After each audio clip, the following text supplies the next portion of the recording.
کجایده جنگ و جدال کجایده رزبار کجایده نافهمی کجایده نسبت همدیگر بدبینی و کینه و کدورت حتما میلیتسیای تاجیک ده خبر دین.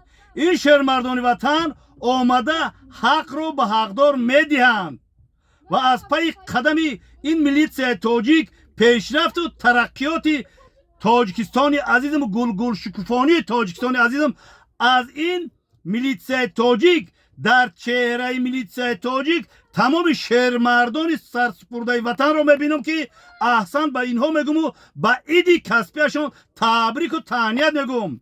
الله پاک به همه شما عمری دراز، تنی صحت، مغزی سالم، خوشی های زندگی را نصیب و روزیتون بگردانه.